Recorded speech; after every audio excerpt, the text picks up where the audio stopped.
Anyone from the audience? There we go. Can you introduce yourself? My name is Azman. I'm a journalist. Chairman of the Bernama. I'm a Bernama. So, what, in your reckoning, would be the worst case scenario for the biggest bank in Wall Street, Goldman Sachs? Worst case scenario for this Goldman Sachs? I think the worst case scenario would be some kind of criminal prosecution of the bank as a whole. Because I think what Goldman Sachs is doing now is it's saying, look, Tim Leissner went off the reservation, which they didn't say at the beginning, by the way, and that he was acting as a lone wolf, and he went rogue. He was very close to Jho Low, and the fact that he is now plea bargaining with the Department of Justice makes me think that he's probably cooperating with them against Goldman Sachs. But we just don't know. I mean, I don't think it's a great situation for Goldman Sachs right now. I mean, don't forget, since the financial crisis, no one from Goldman Sachs ever got indicted or charged or anything. So this is sort of new territory for them. But I would say they have very powerful lawyers, and their point is that they couldn't have known what 1MDB was going to do with the money. So for the investigators in America, they just have to work out what was missing of a red flag and what was criminal. And that's going to be what's going to play out in the next few months. Hello. Hi, good to see you, Tom. I was just wondering, I'm not sure whether you covered this in your interviews.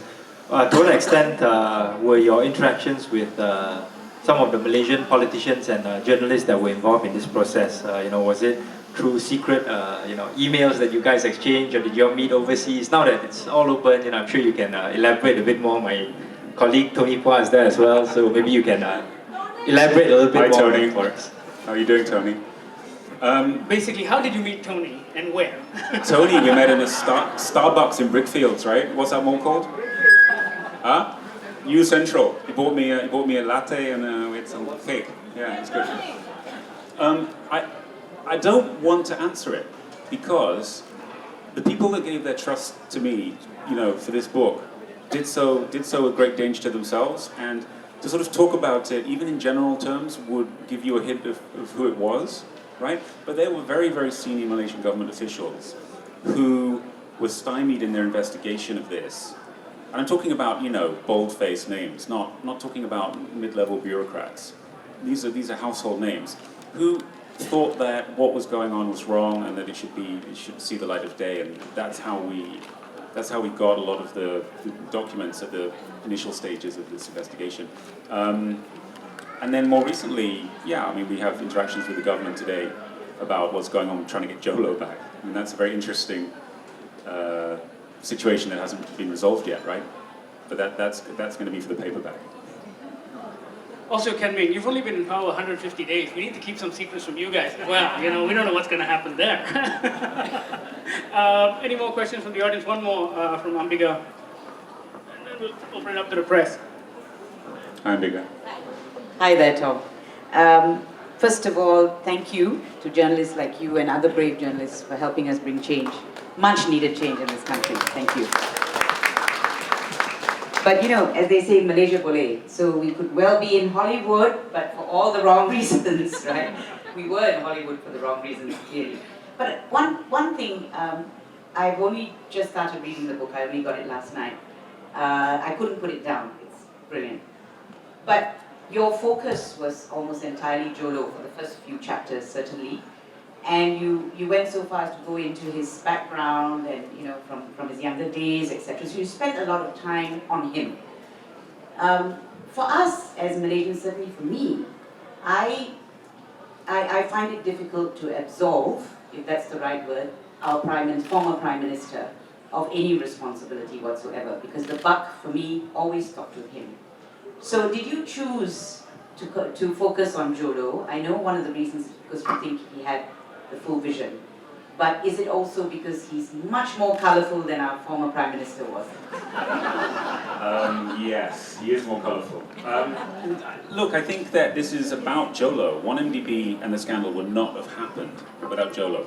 Jho Low went from Wharton, took a semester off, he met Ottaiba, he saw what Mubadala was doing, he saw how these sovereign wealth funds were hugely powerful. He wanted to do one in Malaysia. He got the Prime Minister to allow him to do it. And then he did a series of other crazy, unbelievable things. including getting the Chinese state-owned companies to do corrupt deals and stealing even more money, right? So he is a phenomenally interesting character. Najib a little less so, maybe, right? But I don't think it's right that the book absolves, as we said earlier, of any blame. And he is there in that early chapter, we're going to need a bigger van, right? Where we say, you know, we paint a picture of him and Rosma. And he is an enabler of Jho Low, right? Without Najib, there's no Jho Low, because Jho Low is invoking the Prime Minister's name at every turn. You know, he's saying, oh, the PM wants this, Big Boss wants that. That's how Jho Low operated. PM, yeah, Najib. No, yeah, also the wife, yeah. Well, there are emails where he refers to boss and it's the wife, yeah. Cool, thank you very much. I've got to go to media because I'm being told to wrap it up. So people from the media.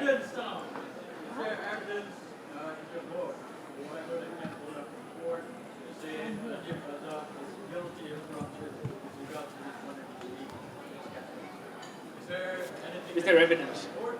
Well, yeah, a lot of the reporting in the book comes from ongoing global investigations into this matter, right? So a lot of what we do is triangulating court documents from Singapore, from the US.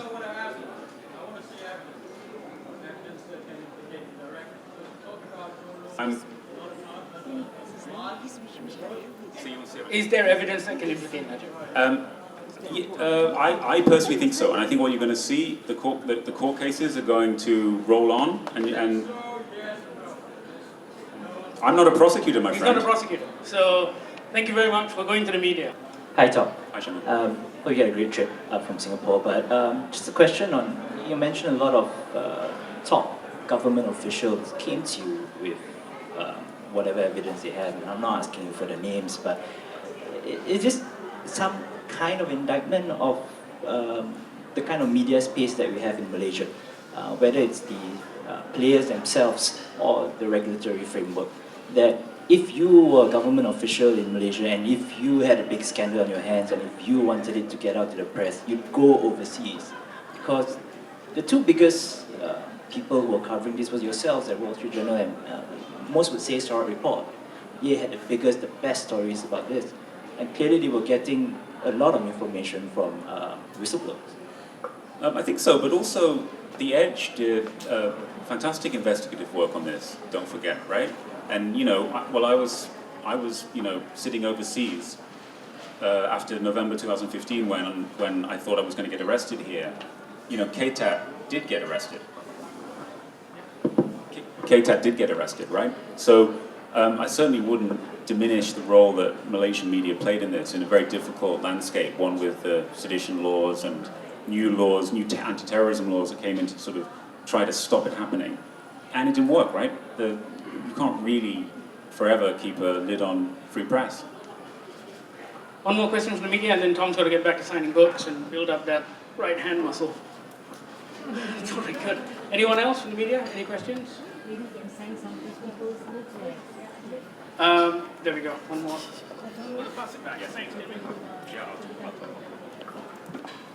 Hi Tom, Emma Richards from Asian Correspondent. I was just wondering, was there anything in particular about Malaysia that made it particularly vulnerable to this level of extortion, or could this happen anywhere? And also just on your personal experience, how does it feel to launch in Malaysia, where it began? I think the fact that there was oil wealth here allowed Jho Low to, when he initially wanted to launch a fund, he did so in the state of Terengganu, right? And he was able to convince the Sultan to launch this fund against oil wealth. So Malaysia is also very intertwined with the global economy. So I think if you were in a smaller economy, or one where you couldn't go to global markets and raise $6.5 billion, this fraud would have been difficult. It was the fact that Malaysia is sort of like a middle-income country, right? Where you could go and raise that kind of money on global markets, and you know, you said third world earlier, but I don't think that's the right description of Malaysia. But at the same time, has poor governance standards, right? Poor checks and balances, and so that allowed that whole mix of things allowed this to happen. Because you know, if you tried to do this in a very small African country, you wouldn't get that kind of interest from global investors. And in terms of the book, it's amazing. I mean, we didn't think this. First of all, we wrote the book with Najib staying in power. We had to change the whole ending, and we didn't think it was going to be released in Malaysia. We thought we'd be selling copies in Changi Airport, you know, and trying to get as many copies sold there as we could. Then when we started selling it here, the publisher couldn't believe the interest, and this export paperback, the one that you'll see here, you'll notice it has a different, you know, this one says Ben Mesrick, Jho Low. This one has, like, says the name 1MDB on it, right? Because this is for Malaysia, basically, where you know what 1MDB is already. And it's selling, I don't think Hachette, the publisher, has seen a book sell overseas quite like this before. So yeah, it's an amazing thing.